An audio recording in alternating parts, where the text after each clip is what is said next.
Assalamualaikum Mas Nanda, gimana kabarnya? Waalaikumsalam, alhamdulillah baik. Dokter Eni bagaimana? Alhamdulillah.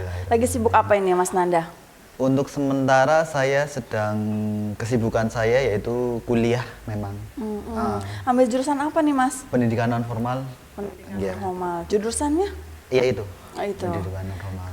Oke, ini makasih ya Mas Nanda ya. Oh iya boleh. Mas sudah menghubungi saya, nanti kita sharing-sharing ya, Oh, iya. mentoring pada sore hari ini. Nanti saya minta waktunya 10 menit, boleh ya? Ya. Oke, nah nanti untuk 10 menit ke depan kita mau ngomongin apa nih Mas Nanda? Mungkin saya mau sharing aja ya dok, curhat aja gitu. Mungkin gini, saya itu jadi cerita keluarga sedikit. Nah dari semenjak saya kecil itu saya tipe orang yang nurut sama orang tua terkait pendidikan. Oke. Nah, kadang cita-cita saya itu harus sedikit tersendat karena memang keputusan dari orang tua. Misal dulu setelah saya lulus SMA itu saya pengen banget ngambil jurusan pendidikan sejarah, pengen ngambil guru. Nah kebetulan sama orang tua saya disuruh untuk ngambil jurusan ini karena beliau memang punya kenalan ya seisalnya zaman sekarang ya kayak orang dalam gitu loh dok. Nah itu yang jadi permasalahan saya sebenarnya karena saya semenjak saya kuliah itu saya sebenarnya itu nggak paham gitu ini kuliah apa sih, kayak kasarannya itu salah jurusan dan itu sampai sekarang itu kayak masih terbayang-bayang gitu loh dok. Jadi ini setelah lulus saya mau ngapain, kerjaannya apa, padahal nggak sesuai bidangnya gitu, mungkin seperti itu. Oke. Ini udah semester berapa Mas Nanda? 9 skripsi sekarang. 9 ya. Skripsi udah sampai mana ini Mas? Masih proposal. Oh masih proposal, tapi udah mau maju ujian atau lagi bab 1, 2, 3 aja? Masih lagi bab 3. Oke, masih proses. Ya mudah-mudahan lancar ya Mas Nanda ya. Amin, insya Allah. Iya. Nah tapi ini udah semester 9 ya. Nah selama dari semester 1 sampai saat ini kalau diinget-inget, di flashback lagi, ada nggak rasa nyaman di salah satu mata kuliah yang mungkin sudah dipelajari, ada mungkin dari dosennya atau dari materinya gitu? Mungkin lebih ke karena saya mengambil pendidikan yang masih memorable itu mungkin micro teaching sih. Micro teaching. Micro teaching. Suka ya di bagian micro teachingnya, paling ya, suka. Mungkin bagian hanya itu. Ya beberapa mungkin kayak sosiologi masih dong lah gitu, masih paham. Nah, kalau misalnya nih kita bicara micro teaching tadi ya, kira-kira apa nih gambaran Mas Nanda kalau lebih mendalami lagi tentang micro teaching? Kalau micro teaching itu kan sebenarnya nanti akan diarahkan ke guru ya dok, mengajar. Tapi kebetulan kalau saya itu memang micro teaching itu sebagai tambahan formalitas karena kalau dari jurusan itu sendiri lebih ke mencetak mahasiswa untuk merancang program-program gitu. Kayak misal modul, terus fasilitator semacam itu sih.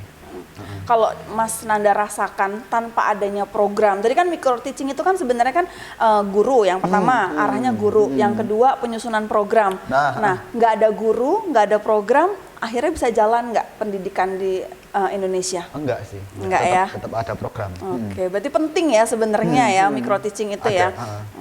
Nah, mungkin apalagi kendalanya nih selain tadi merasa salah jurusan, tapi udah mulai ngerasa nih ada yang asik nih di micro teaching gitu. Ada lagi nggak yang kira-kira menyenangkan di selama 9 semester kuliah di jurusan non formal tadi? Karena memang itu di jurusan saya itu lebih ke jurusan sosial dan memang langsung terjun langsung ke masyarakat. Kebetulan selama saya di sini juga ikut relawan juga, memang asiknya di situ sih dok. Ketemu, jadi terdukung ya. Ketemu kita nggak hanya kalau lagi praktik tuh nggak hanya ngajar anak-anak, tapi juga orang dewasa dengan berbagai macam latar belakang gitu. Oke. Ya, sampai nih menit keberapa ini kita kurang lebih 5 menit ya kita diskusi, masih ngerasa nggak salah jurusan? Mungkin udah agak Agak berkurang ya? berkurang sih, tapi Oke. mungkin rasa penyesalan masih ada, kenapa nggak dulu ngambil ini gitu. Oh, Ya iya. mungkin insya Allah kalau besok mungkin ada rezeki lagi ya mungkin mau ambil kuliah lagi sih, insya Oke. Allah. Rencananya apa tadi? Sejarah?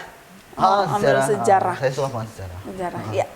Mungkin saya tidak terlalu mahir ya, saya tidak terlalu punya pengalaman yang cukup baik dalam hal permasalahan Mas Nanda. Cuma kalau boleh nih, saya kasih gambaran menurut saya gitu ya. Yang pertama, ini sudah 9 semester ya, sudah dijalani.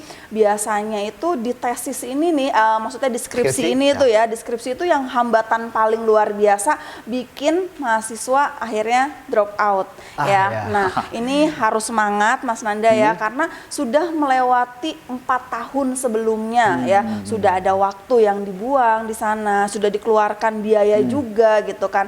Nah, itu jangan sampai sia-sia. Pertama itu ya. Yang kedua terkait semungkin dari tadi dibilang tuh salah jurusan karena mungkin nggak sesuai sama keinginan. Iya, benar. Tapi kalau bisa kita lihat tadi ada micro teaching yang ternyata oh iya ini penting nih gitu kan, sebagai guru harus bisa micro teaching, sebagai mau ada acara event apapun harus ada program. Nah sebenarnya di sini Mas Nanda punya keunggulan kan, punya keunggulan yang mungkin orang lain tidak punya, yaitu apa, cara bicara sebagai seorang guru. Ya mungkin nggak hanya sebagai orang guru, kalau misalnya kita sudah bisa, kan sebenarnya guru itu menghipnotis ya, Iya. kalau saya pikir kenapa sih kok guru itu tuh bisa sekali memasukkan ilmu kepada anak-anak, itu sebenarnya kemampuan yang luar biasa. Nah, ini bisa dipegang sebagai kelebihan dari Mas Nanda. Iya. Nah, kemudian program, kalau suatu instansi sebuah acara besar tidak ada susunan program yang baik, nanti akhirnya juga nggak akan berjalan dengan baik, berantakan. Nah, di sini juga kelebihan Mas Nanda. Nah, jadi mungkin dari 4 tahun yang dilewati, dari berbagai macam mata kuliah, bisa diambil nih beberapa mata kuliah tadi yang tentang terus kemudian micro teaching menjadi keunggulan yang nanti bisa dipraktekkan di kehidupan sehari-hari. Nah, kemudian kalau sosial, sekarang juga ini ya, kita sudah tahu media sosial, terus kemudian di situ juga orang-orang banyak sekali yang berinteraksi. Nah, ini bisa menjadi pengembangan tambahan dari Mas Nanda. Mungkin orang-orang ada yang malu kalau misalnya ketemu sama orang lain, Iya. berinteraksi dengan orang lain. Tapi dengan pertama mungkin saya yakin karena ada bakat, ada karakter dari Mas Nanda yang memang orangnya jiwanya sosial, ditambah lagi didukung dengan ilmu yang didapatkan selama bangku sekolah di kuliah, itu sangat membantu untuk berinteraksi sehingga akan membuat banyak koneksi nantinya, bikin networking ya. Kalau misalnya kita mau bisnis misalnya, atau misalnya kita mau mencari pekerjaan, sekarang itu kalau kita berdiri dengan sendiri kadang kan kesuksesannya agak lama ya kan. Nggak ada Tapi kalau channel. misalnya udah ada networking, terus udah kayak gitu kita juga punya jejaring, akan lebih mudah.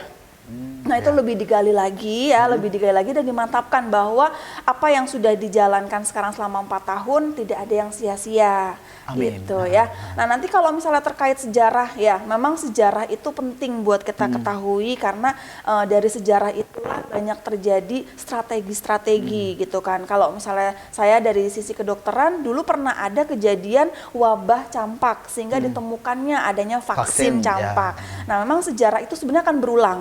Nah bisa Mas, bagus juga ya kalau misalnya memang kita terus belajar gitu ya, kita terus belajar, nanti ilmu juga akan berkembang. Sejarah tidak harus kuliah lagi pun juga bisa dipelajari karena sekarang kita juga sedang menjajaki sejarah nih, kita sedang mencatat, membuat kenangan sejarah yang nanti akan dikenang mungkin 10 tahun lagi, 20 tahun lagi. Tapi kalau mau sekolah lagi itu juga luar biasa. Oke, nah sampai sini mungkin masih ada nggak yang jadi unek-unek atau mungkin masih ada yang ganjel gitu? Mungkin untuk kedepannya sih ya dok, belum ada sih. Belum ada ya? Belum ada. Ya mungkin nanti ya jalanin dulu apa adanya, lulus kuliah mungkin ya cari pekerjaan yang diharuskan ya mungkin sejalur lah dengan jurusan saya. Kalaupun tidak juga nggak masalah, yang penting itu iya pekerjaan yang benar, Iya. itu aja. Oke, ya sambil tambahan lagi ya, kalau kita bekerja itu kan memang ada yang sesuai backgroundnya, kalau memang itu memang profesional ya, tapi ada juga yang memang kita bekerja karena kita happy, karena kita hobi, Nah, tanpa iya, ada background. Nah, itu jangan menjadi kendala Mas Nanda untuk melanjutkan karir ya. Jadi sebenarnya apapun jurusan yang Mas Nanda, kiatkan lagi kekuatan dan potensi Mas Nanda untuk nanti mencari karir Mas Nanda gitu. Jadi jangan ini terus ya, jangan kembali kepada saya salah jurusan, dibalik lebih positif. Sekarang saya sudah menjalani, saya harus nikmati, saya harus bahagia sehingga nanti akan menghasilkan